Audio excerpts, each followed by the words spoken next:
Hello मेरे प्यारे विद्यार्थियों, कैसे हो आप सभी। मैं रविरंजन सर स्वागत करता हूं आपके अपने YouTube channel are Hindi classes पे। विद्यार्थियों, आज के क्लास में हम लोग पढ़ेंगे आपके दिगंत भाग 2 जो हिंदी किताब है, उसके पद्य खंड का चौथा अध्याय नावादास। ठीक है, तो जो भी विद्यार्थी वीडियो को देखना शुरू किए हैं, आप वीडियो को सबसे पहले लाइक कर लीजिएगा, उसके बाद आराम से वीडियो देखिए। तो चलिए हम लोग आज के क्लास की शुरुआत करते हैं। और आज के क्लास की शुरुआत करने से पहले यदि आप हमारे प्रत्येक चैप्टर के पीडीएफ को डाउनलोड करना चाहते हैं तो बिहार बोर्ड ऑफिशियल 12th 2024 को आप हमारे टेलीग्राम चैनल को ज्वाइन कर लीजिए।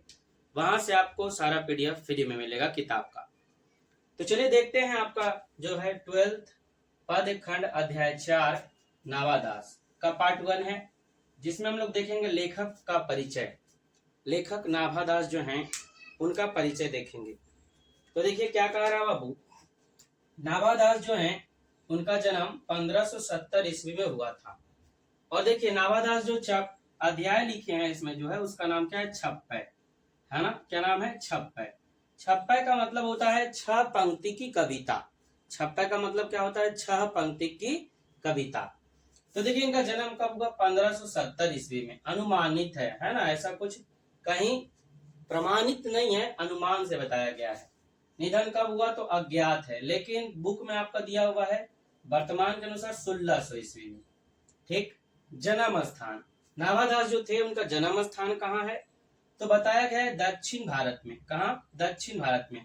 लेकिन हुआ क्या, जिस समय नाभादास का जन्म हुआ था उस समय अकाल पड़ा।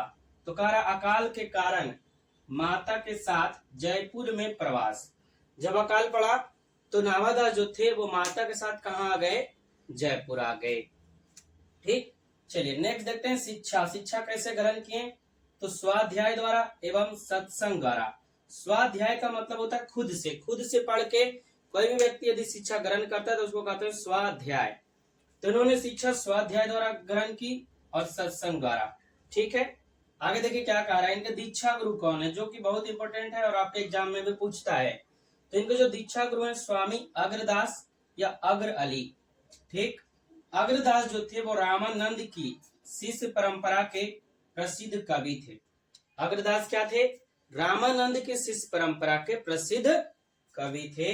और स्वामी अग्रदास जो क्या थे वो दीक्षा गुरु थे, किसके, नाभादास के। चलिए देखते हैं स्थायी निवास।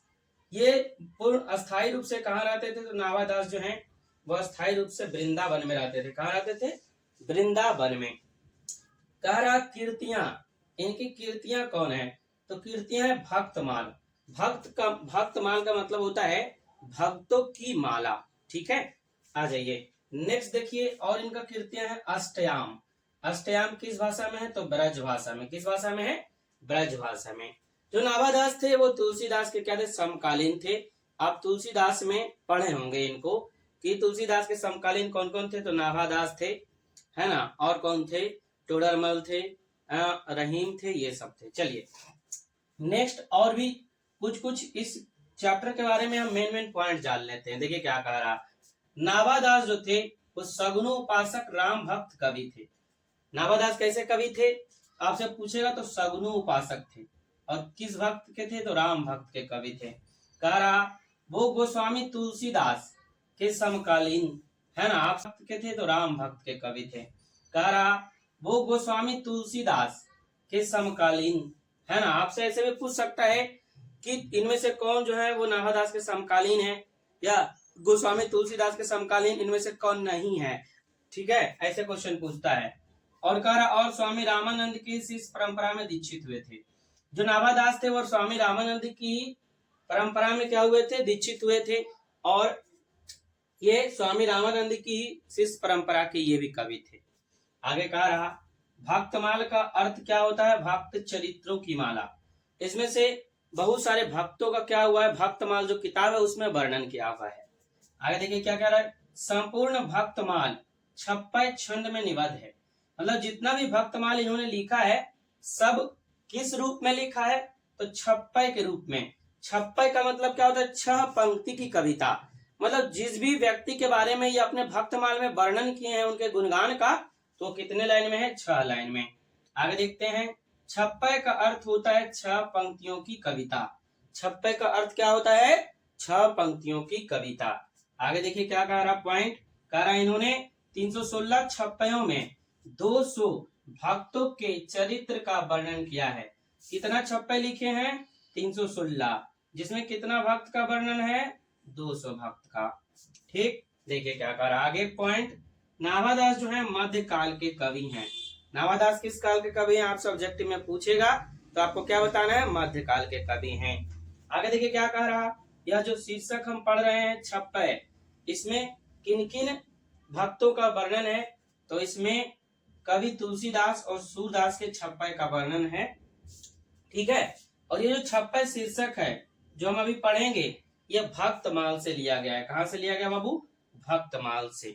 ठीक है, तो भक्तमाल जो आपका जो ये शीर्षक है छप्पय, जिसके रचयिता नाभादास हैं, इसमें हम लेखक के परिचय को देख लिए और जो चैप्टर में मुख्य मुख्य बातें हैं उसको देख लिए। अगले क्लास में हम देखेंगे जो आपका कविता है छप्पय, जिसमें 2 पंक्ति है, 2 पंक्ति में वर्णन किया गया है उसको, और फिर आपका चैप्टर खत्म होगा, फिर ऑब्जेक्टिव और शॉर्ट क्वेश्चन हम लोग लॉन्ग क्वेश्चन देख लेंगे। तो ठीक है विद्यार्थियों, आई होप आपको क्लास अच्छा लगा होगा। क्लास अच्छा लगा तो लाइक कीजिएगा, अपने दोस्तों को शेयर जरूर कीजिएगा। मिलते हैं फिर आपसे किसी नए वीडियो में, नए क्लास में कल, है ना, हिंदी के क्लास में। तब तक के लिए जय हिंद, वंदे मातरम। आप लोग खुश रहें, तंदुरुस्त रहें, मस्त रहें, मजा से पढ़ते रहें। हम आपको मजा से पढ़ाते रहेंगे। पीडीएफ के लिए अभी तक आपने हमारे टेलीग्राम चैनल आपका इंग्लिश मस्ती रवि, जो कि इंग्लिश वाला पीडीएफ उस पे है, और आपका बिहार बोर्ड ऑफिशियल 12th 2024, इससे नहीं जुड़े जुड़ जाइए। और ये जो चैनल है इसका नाम बदल के हम आरआर हिंदी क्लासेस रख दिए हैं, है ना, क्योंकि हिंदी जो है वो आर्ट्स साइंस कॉमर्स सभी विद्यार्थियों के लिए सेम है, अलग नहीं है। ये चैनल का नाम आर्ट्स संग्रह रवि था, तो कितने विद्यार्थियों को ये लगता था कि भाई ये आर्ट्स के लिए, ऐसा नहीं है।